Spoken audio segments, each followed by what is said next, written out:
Happy New Year from all of us at QCTV.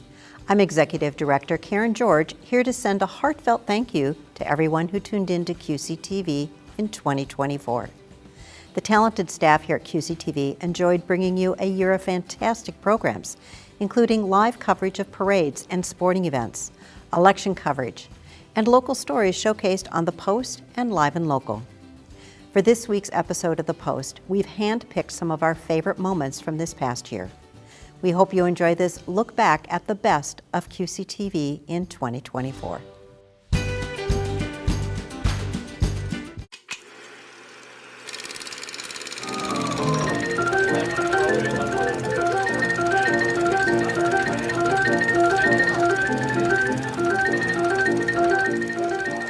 And so the music is all on the roll. It is a regular piano that you can play by hand, but I can't.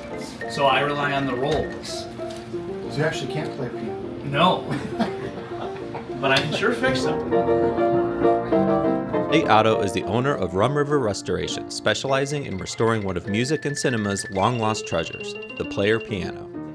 It is a piano engineered to read and play music without a performer needed, a ghost in the machine.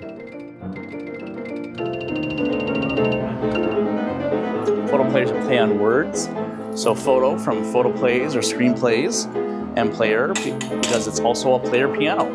So photo player with a P has two words is the general term, and then the brand name is photo player with an F. It's kind of their pet name for their product. This instrument was specifically developed during the silent film era of the early 20th century to be a player piano cased with an orchestra's worth of different instruments and sound effects to accompany the silent pictures being premiered at the local movie palace. So the American photo player is really a player piano with rabies. So you've got a player piano inside, but also you've got organ pipes, you've got snare drum, bass drum, and a bunch of different percussion effects. And the whole idea of that machine is that it allows one person to kind of sort of replace a band. So it's kind of this mix of machine and operator, and this balance of using the machine to create the voice of the screen and use the effects when appropriate to help bring those movies to life. Now over a century later, one of, if not the only place left in the country where you can see an American photo player performed alongside a silent film is in Nate's restoration workshop and four-car garage at what he calls not-so-silent movies. We had the pleasure of attending the last of Nate's fall screenings, where we had a chance to see how these pictures came to life as they did in the past. There's really a language to silent films because it is such a visual art that you learn as an operator or a performer to punctuate certain moments with Foley, whether it's drums or with the piano, to bring those out. And of course, you're trying to manipulate the emotions of the audience and really sell the vision of the artist of that film and what they wanted the audience to feel. Most silent movies never had an original score. And the reason for that is silent movie houses came in all different shapes and sizes. Some were really small movie houses just in a general store, and some were huge movie palaces with huge pipe organs or rooms for a whole orchestra. So the movie producers didn't know what the movie house would have for music. So there was no reason to create sheet music, because some movie houses didn't have any of that. They had a photo player, which you don't really use sheet music for. You use piano rolls. But I know over 1,000 songs. They're just all on rolls. The passion for restoring these relics stems from a lifelong interest in the player piano and a strong will to preserve this era of history. My grandparents had a player piano at our cabin, and Grandpa and Grandma bought piano rolls from like Charlie Brown and Lion King, and that really got me interested in the player piano. Even though the piano was 100 years old, I was able to listen to music that I really connected with.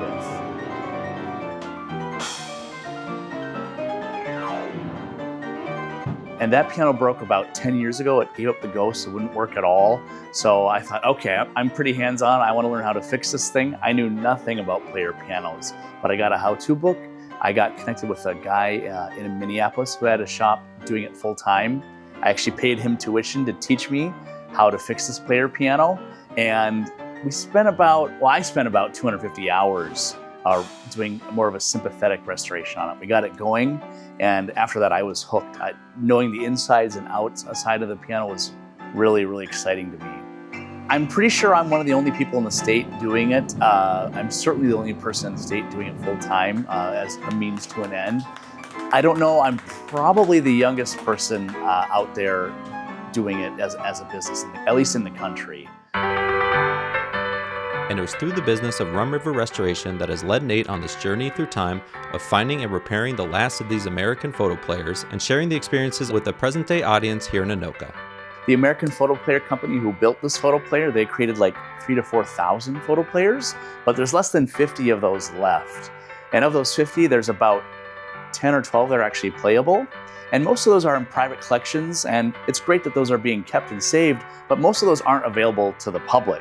So that's why I want to do these events, is in a very small way, share one of the few remaining photo players with people so they can get to see and hear it, because they're definitely an endangered species. The largest model American Photo Player made is a Style 50, and that one's 21 feet wide when it's assembled. It's the big one, and it's got over 400 organ pipes and 13 pull cords. But there's only 2 of those left in the world. They were too big for their own good. You know, when sound movies came out, these were instantly obsolete, and people weren't going to bother to move them out carefully out of the orchestra pit, so they got smashed and probably fed to children. You know, we don't know what happened to them, but they're gone. So there's only 2 of those Style 50s left, and there's one in a private collection in a guy's house. His house is 80,000 square feet. That's what I've heard, and I believe that, because you know, having a Style 50 takes a lot of space. So there's one there, and then the other Style 50 is kind of in derelict, maybe kindling condition. It needs to be restored. It's in a private collection. But Steve and I are actually flying out tomorrow to go pack that up and bring that back to Minnesota. I was just offered to purchase that from the gentleman, Joe Renato, who bought it 30 years ago and just hasn't been able to get to it. He's been collecting photo player stuff for over 50 years, and it's quite the honor to be able to be offered his collection. So that's tomorrow that we're leaving. It's a big deal. Some assembly required. Yeah. So the reception to the Not So Silent movies has been overwhelming in a good way. Again, I just started for kind of friends and family, and it grew from there with their enthusiasm. They wanted to tell their friends, and now I'm doing whole shows for people I've never met.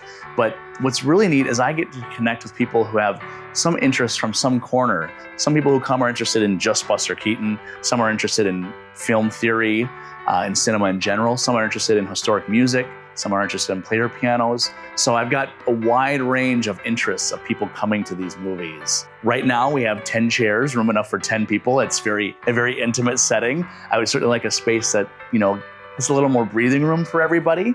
Not necessarily a whole movie palace, but some place where we don't have the table saw, 10 feet away from where we're sitting to watch the movie would be great. Some place where we can have concessions, a little more sense of hospitality. Soon after his expedition of retrieving the Style 50 from Los Angeles, Nate will be preparing his winter screenings of Not So Silent movies featuring The Insect's Christmas of 1912 and Big Business of 1929. Seating is limited, so make sure to sign up online at rumriverrestoration.com to let Nate know that you're interested in attending this journey through time.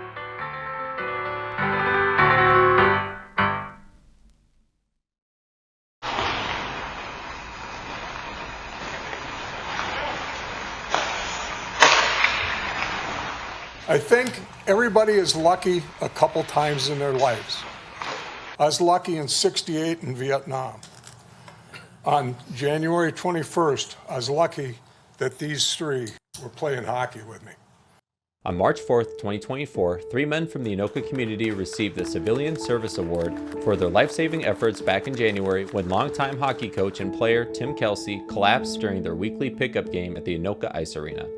We don't give them out very often because events like this just don't happen very often. So when one of our officers came to us and said we should give out a civilian service for this, we're like, absolutely. Especially when CPR and AED use is being so preached these days, and everyone needs to learn something like this. And we have an example of why we need to do this and why we need to learn how to use these things. So it's just truly amazing. Christian, Brian, and Adam are all longtime hockey players in Anoka, who are now seen playing hockey in the Sunday scrimmages hosted by Tim, and it was their response, along with everyone else in the arena that day, that saved Tim's life. I did have some brief CPR training with the previous line of work that I did, but in all reality, I winged most of what I did that night. So I'm just glad that it worked out favorably. I have a sister that's a orthopedic therapist, and she asked me like the next day if my chest hurt. I said, just where I got shot. She said, your ribs aren't broken or anything? I said, no, I don't have any pain. She said they did it wrong. I was going as hard as I could. You're a tough customer. It's a good group, an even better group since what happened here in January. Hearing the story it's truly amazing. I mean, in events like this, we don't normally have good news like this, and I mean, I'm in awe. What these guys did, just the know-how and just the action they took right away to take care of a fellow hockey player on the ice is just unbelievable.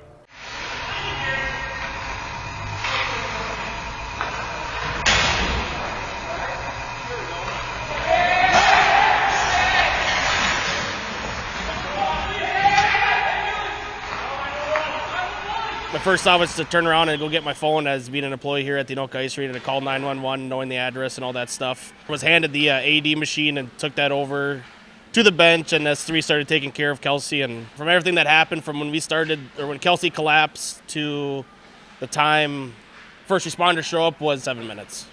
I was on the bench at the time and just happened to look over and saw commotion on the other bench.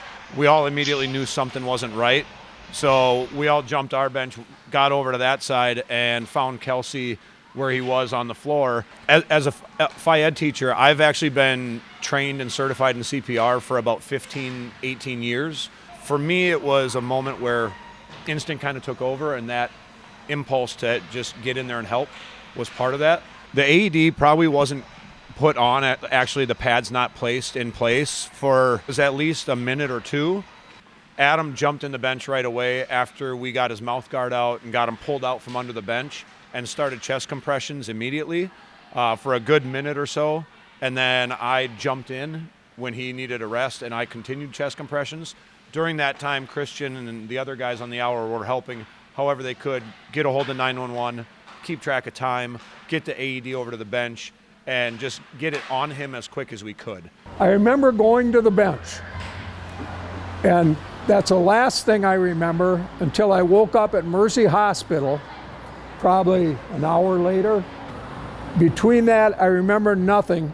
And these guys are always telling me stuff that went on after I got shocked back to life. And I was trying to tell everybody, no, I just want to go home and go to bed. And I didn't want the police helping me. And I guess I was really a lunatic. So, and I skate 2 other places besides here every week. And I do truly believe if I was at either one of the other places, I would not have lived because of this group of people that reacted so quickly, so efficiently, and did everything right. The application of the AED was the difference between life and death on that January evening, and it serves as an important reminder why CPR training and education is important for all to learn, and why having an AED on site is essential now for all places of business. For us, knowing what these guys did was a game changer. Normally, when we show up to a cardiac arrest or a serious medical thing like this, it's usually too late when we get there. So early intervention is key. I mean, the public knowing CPR and knowing how to use an AED was key in this. I mean, they couldn't have done it any better, and essentially that's what saved them. Nothing what we did saved him. It was the 3 gentlemen that are heroes in this event, for sure. Yeah, I think for us 3 speaking about it, since it's never been about the actions that we took, it's about the results and making sure that Kelsey got to keep skating because he's one of the few guys that it's a little easier to get around still. And just knowing that it wasn't just the 3 of us and it was a group effort from the guys, making sure the right doors were open to making us aware of how serious it was from the get-go. I guess my biggest takeaway being around situations like this where people haven't been so fortunate is how awesome it was to see all the guys rally in that moment, to be part of that and see the heavy weight of the moment and how it impacted guys, but also how everybody responded. You know, we go back and forth every week.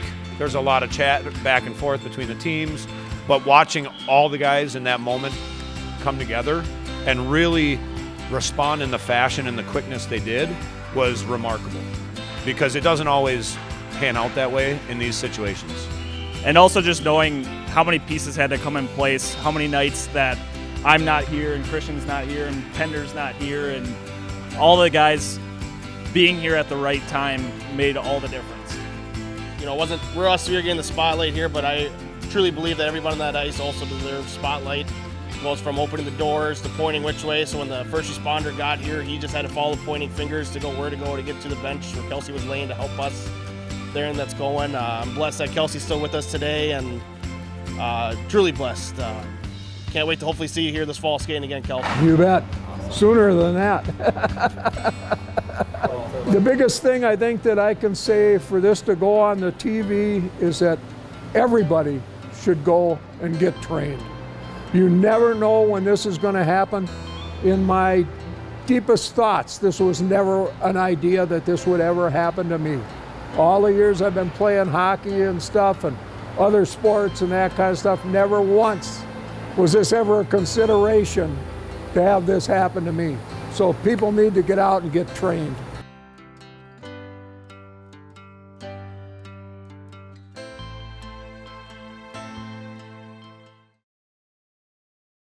Maintain good vision of obstacles in the ground and which is cool, but after a couple of hours, you know, if you have a number of nights, if you're busy on nights and you're wearing those for hours. It's a chilly Thursday morning, and I'm climbing aboard LifeLink's Augusta 119KX medical helicopter. And then we'll secure you in the seatbelt, and this is going to allow us to talk because obviously the engine's right here, so we're going to be able to communicate while we're up there. My crew for the day is Mike Lewis, the pilot, Tyler Christofouli, a flight paramedic, and Kevin Rixman, who is a flight nurse. These men are part of LifeLink's first responder team, and they save lives.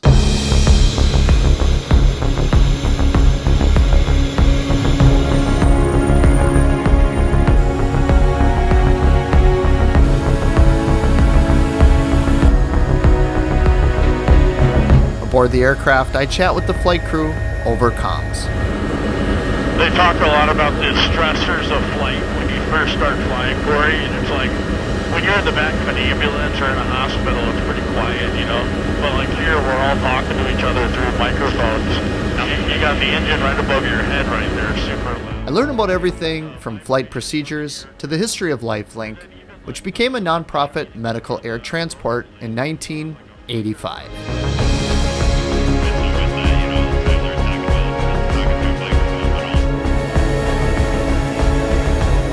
After a quick flight, we're back at base. Inside the hangar, I chat with Melissa Brodeur, the regional clinical manager. We are staffed 24 hours a day, 7 days a week at all of our base locations. And at each one of our bases, we have always a paramedic, always a nurse, and always a pilot. 911 receives a phone call, and then the counties that we work with have an auto launch, multi-vehicle accident or cardiac arrest, that sort of thing. They'll automatically launch a helicopter. LifeLink has a rich history dating back to 1979. Their mission, however, has not changed, and that mission is to provide safe and effective air medical transport.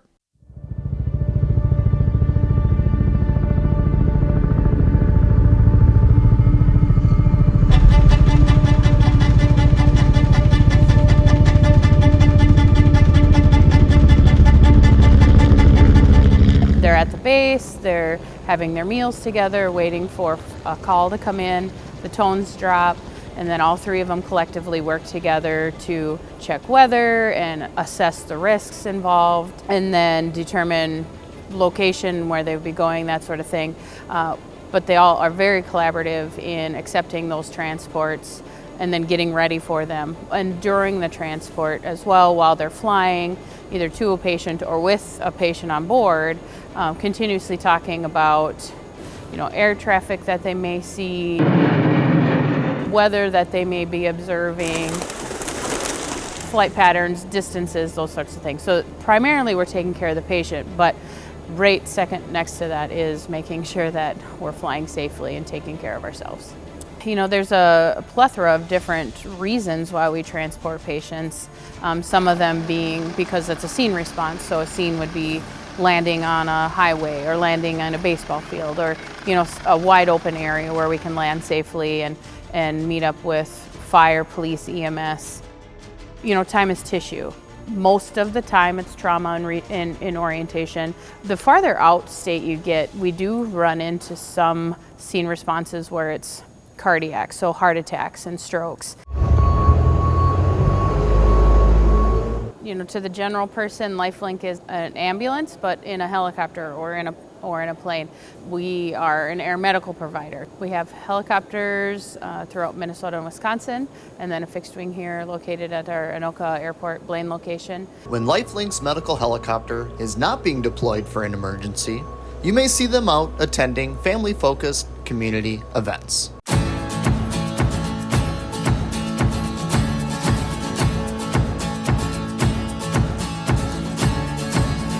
Thank you to LifeLink for their dedication and helping others through air transport medical services. For more information, please visit them at lifelinkii.com.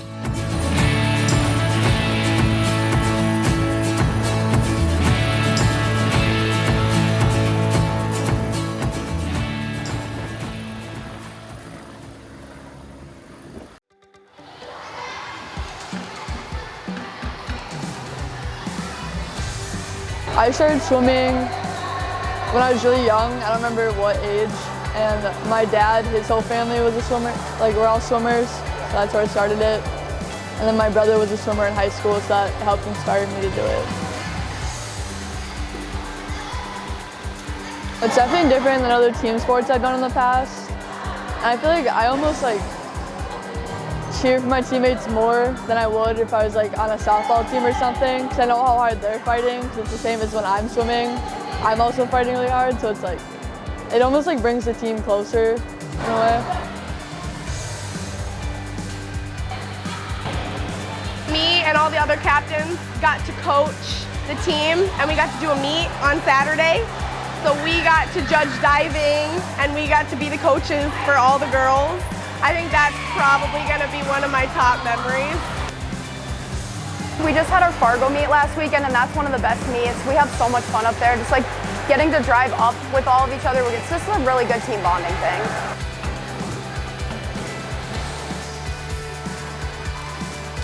Moving from club to high school, it's a lot different because club you more focus on individual stuff and you don't look at the team scores as much. But then when we go into high school, you learn a lot more about the team scores and how much your swims actually affect the team. But then also at the same time, you have to look at your personal aspects of it and see how you can help yourself.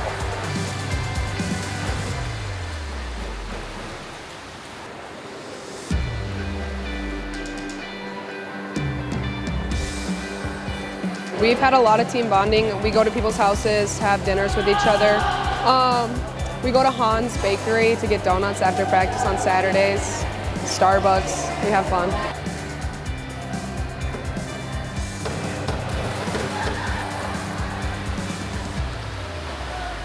Do you have any pre-meet rituals? Are you superstitious? I get an energy drink at Quick Trip and a Cliff Bar and Goldfish. Team goals, and maybe personal too, is having some people make it to state. I've always wanted to make it to state in an individual event, so I'm definitely trying. We'll see. But definitely getting on the podium at sections is a big one too. I've done that a couple years in a row, and obviously I want to keep it going and try to do better than I did the year before, and I think a lot of girls want to do that as well.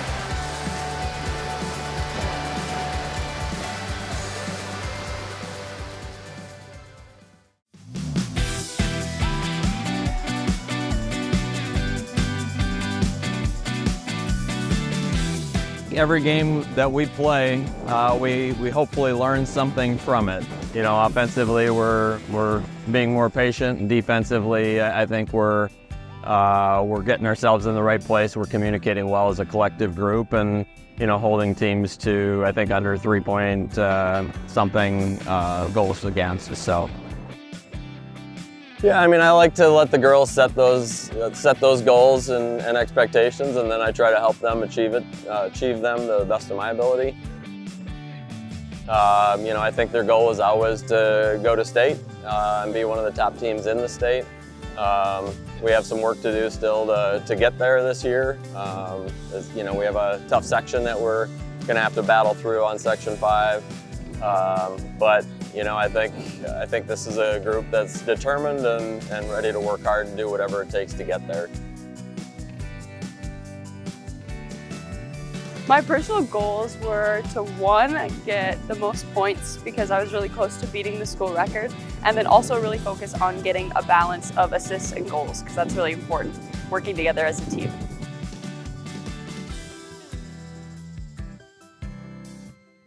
I think to develop is just working on more like collectively working together. I think we've improved our transitions well and just keep working as a team to make it like flow easier and be able to just have that rhythm back. My personal goals for this season are just like do better on defense, be able to stop balls like from fast breaks and not really let them like get into our zone, like make them set up and like really have to play on attack. I mean, I think every year is a new year, and you got sometimes new girls, new players, and it's always to try to bring them together as a collective group and a team.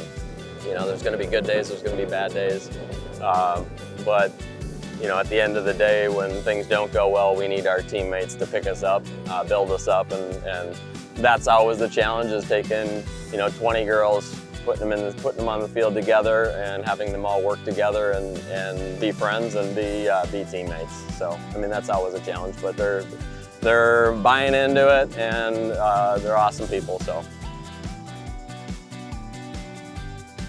my favorite memory would probably be having to go to state last year. I mean, every home game we sing the national anthem, and I think that's just kind of fun and silly, get the nerves out. Yeah. Probably all of the random dancing we do at practice. It's always just exciting when we have the music going, either in our warm-ups for games or warm-ups with practices. We just feel a little goofy and make fun little memories like that.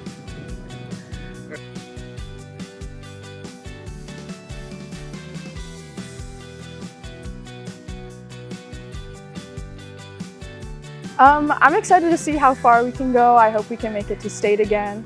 I think our team is really good, and I think we have a chance of making it to state.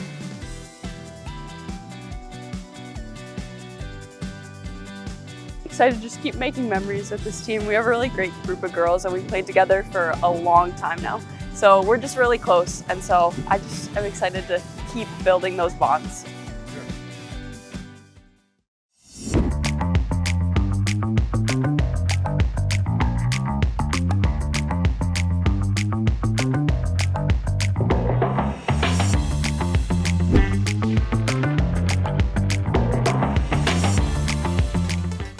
The City of Andover maintains over 8,300 signs within the city. Street signs, warning signs, park signs, you name it. With that many signs, there's bound to be signs that need replacing. I joined Lucas in the sign shop to see what it takes to make and replace a sign. Basically, it depends on the situation. Any sign, there's certain signs that are required for certain areas of the city. So we just had a new roundabout go in on Prairie Road. That entailed, I believe, over 75 signs just at one intersection. So every sign has its place and importance, and it's got a rule behind it, and it's there for a reason. All of the signs are fabricated in-house, which saves money over buying signs and gives them flexibility to create and replace any type of sign that is needed quickly.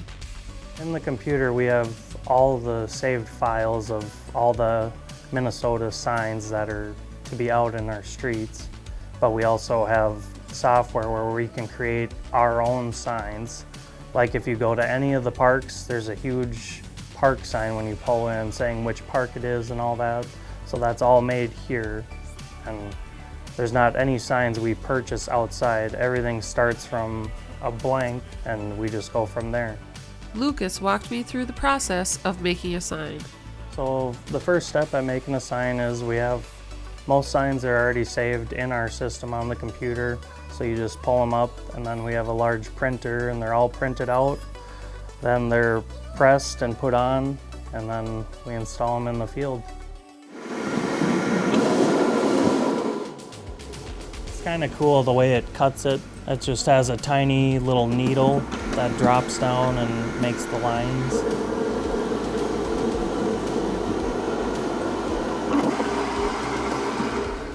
So this material has 2 layers to it.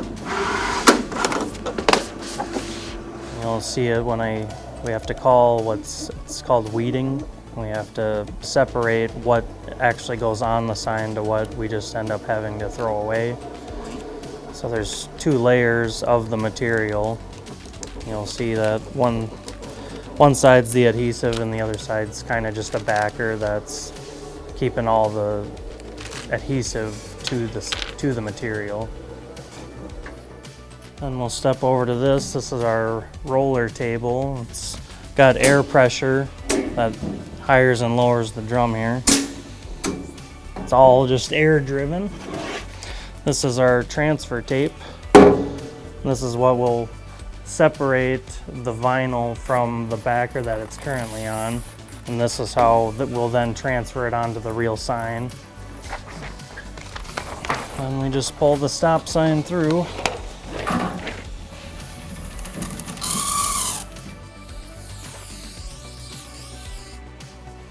So every sign is always cleaned first and degreased. DG3 that gives the signs the shine that they have when you're driving at night or whatever it may be.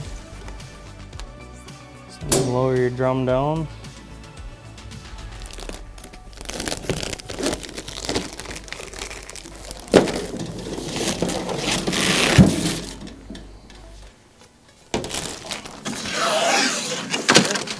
Trim all the edges off. So that's all that's done and you got your shape. So then we switch to using basically a glass cleaner and just make sure your surface is clean again. Otherwise the vinyl can peel off if you don't have the clean surface. Any sort of dirt or dust will kind of prevent that adhesive from sticking to this the way it should. This is kind of the final step.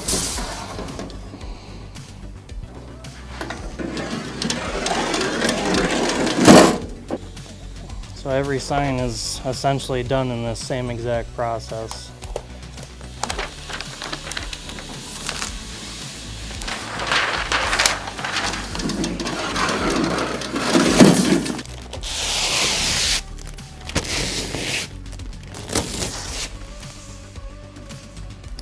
It. A sign like this one is one of the custom ones we just made, and it takes just to peel between all the letters. This sign took 45 to 50 minutes just to do one sign because of how small everything is, and taking it out isn't always that easy depending on what material you're working with. So even though it's a smaller sign than what a stop sign is, stop sign will take like 2 minutes. So just a difference in comparison that not all signs are the same. Then we were off to switch the old and faded for the newly made. So right now, even pulling up to it, you can see there's no reflectorization to it at all. Yep, very faded. As part of the process in replacing signs, they use an iPad to keep records and track the thousands of signs within the city, along with the engraved unique numbers showing when it was replaced and where it's located. This is the post puller, and we just move it over and it'll lift the sign right out of the ground to install for the new one.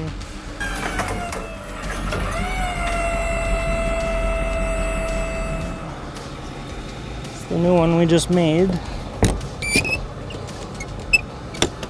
can show you the difference.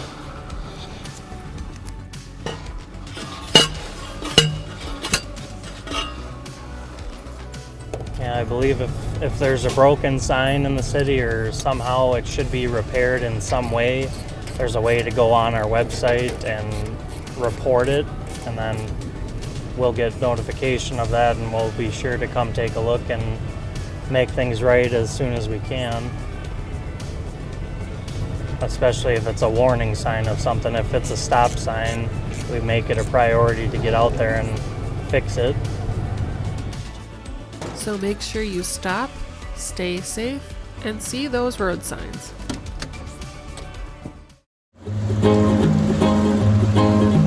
Well, on behalf of Sheriff Wise, the Anoka County Sheriff's Office, and Fishing for Life, I want to welcome you guys to our 2024 cast event. So today is our 14th Community and Sheriff Together fishing event. The Anoka County Sheriff's Office has partnered with Fishing for Life for the past 14 years. Basically, it's an event for children in our community to come out to build not only relationships in the community, relationships with our staff, with law enforcement, and really just have a fun day out on the water catching fish. In many cases, kids already have a positive impression of law enforcement, but the best opportunities are for those kids who may have no relationship at all, and that they can see that they can build a positive relationship with the cops that we do have that do this. And I do want to highlight that the deputies and detectives and others that participate in this event for the Sheriff's Office are volunteering to do this. They run the event. Literally, I'm just here to watch the fruits of their labor, and I'm super proud and impressed of the work that they're doing to build these relationships with young people. It's exciting for me to watch because I know there's benefits that go far beyond just this event here today. This is one of our more popular events. We've been around 14 years, so that's quite the accomplishment too. And often we get some of these kids who continue with us who are maybe high risk possibly, and we get to continue in relationship, giving them year-round programming, teaching them outdoor skills throughout, and giving them great mentors and mentees. You guys catching them? Woo!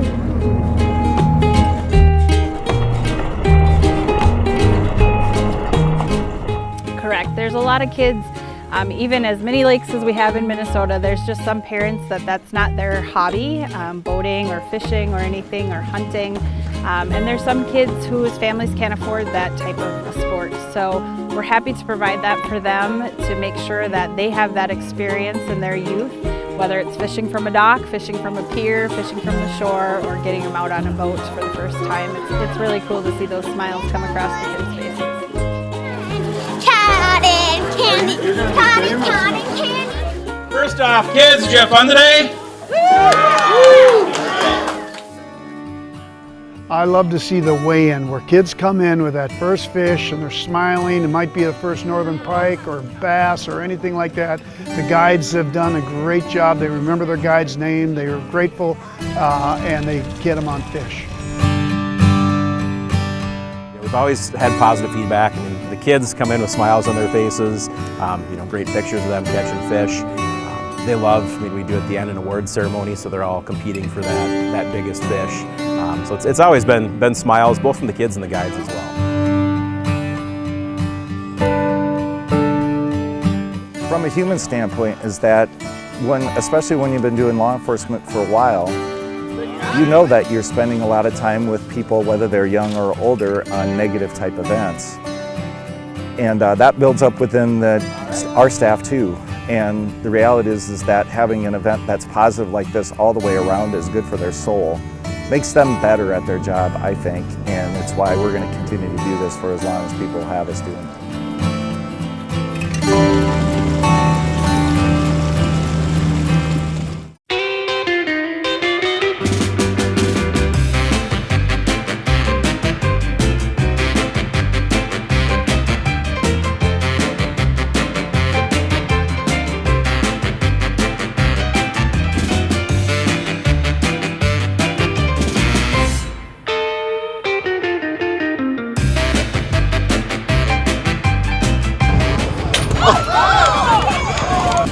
No, nothing yet.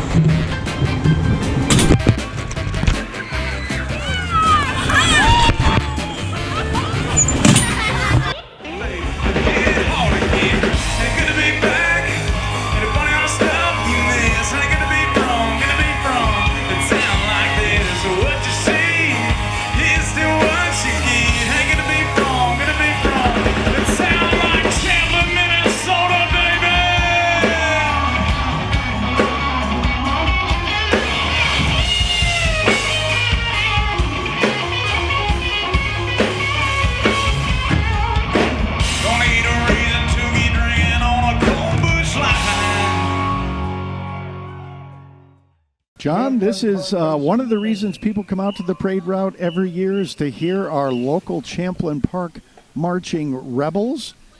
This band is highly acclaimed. Travel, we're going to let the audience, we're going to sit back and let them listen to the marching rebels. Sounds great.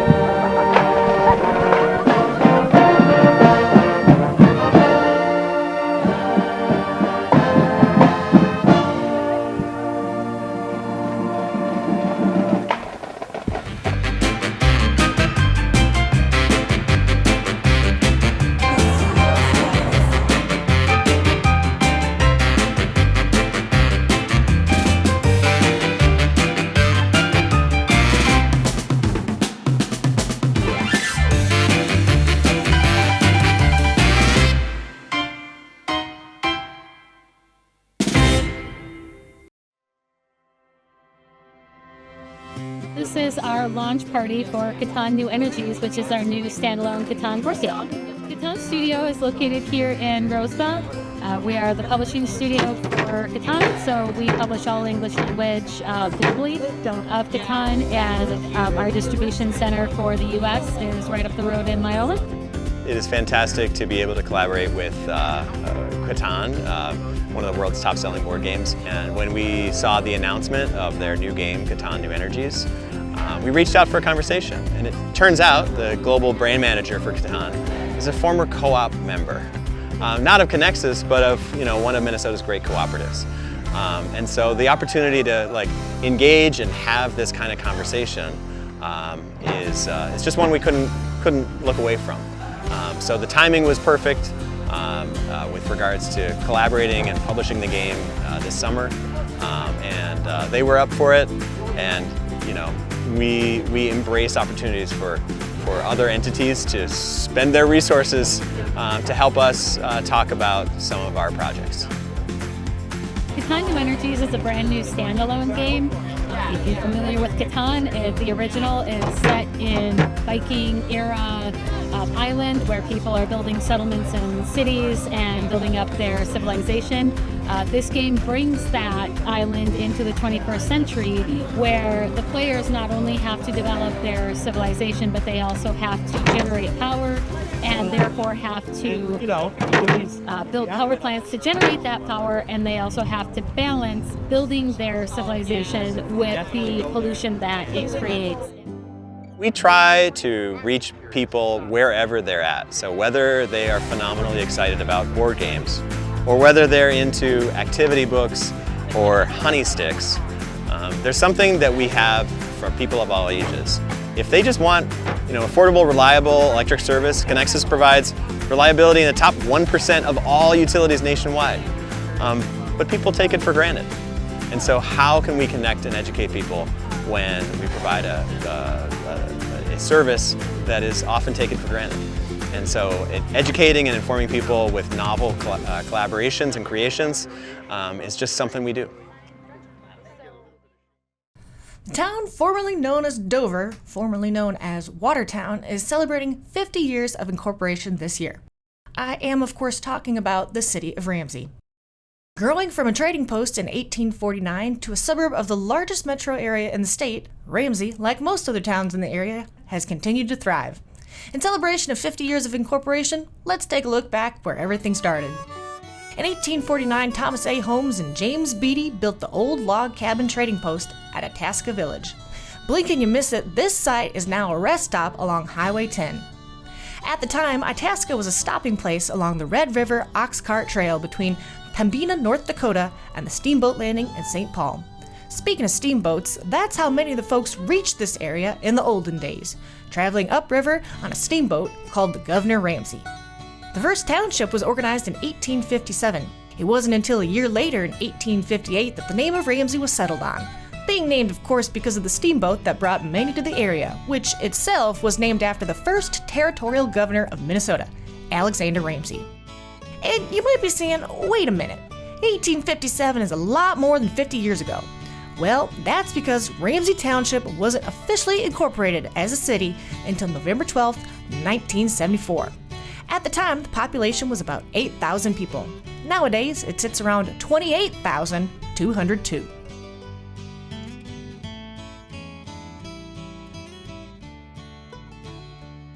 Encompassing 28 square miles and bordered by the Rum and Mississippi rivers, Ramsey is home to hundreds of businesses, 2 championship public golf courses, 2 regional parks, 3 major city parks, and a vast network of trails. It also contained the first post office in Anoka County and a station on the Northern Pacific Railroad. The original settlers in this area made a strong push to move the state capital from St. Paul to their village in Itasca. Unfortunately, their plan didn't work out, but we can always think of Ramsey as the capital of our hearts. The first town hall was built in 1892 as a one-room schoolhouse. This building is still standing along Highway 47 and joins other historic structures around the nation on the National Register of Historic Places. In 1974, a new, larger city hall was built along Now Then Boulevard. The current Ramsey Municipal Center was built in 2006 and includes the police station and licensing center, along with the various city offices and council chambers. The town's Happy Days Festival was first celebrated on Saturday, September 18, 1999, in celebration of 25 years of incorporation as a city. The November-December issue of the Ramsey Resident called the celebration a big success. 55 cars participated in the original car show and 80 entrants ran in the Kids Fun Run and 5K. Over 65 parade entrants were counted. Over 1,000 people danced along with the Rockin' Hollywoods. These days, the festival can expect to attract 6,500 attendees. Many people have chosen to live in Ramsey because of its rural character, wetlands, wildlife, and housing choices. The city's a mixture of farms, single-family homes on large parcels of land, and single-family homes on urban-sized lots, ranging from starter homes to executive-style homes. Looking ahead, Ramsey is working toward a retail and commercial area that includes restaurants, shopping, entertainment, and employment opportunities. A lot can happen in 50 years. Who knows what the next 50 will hold?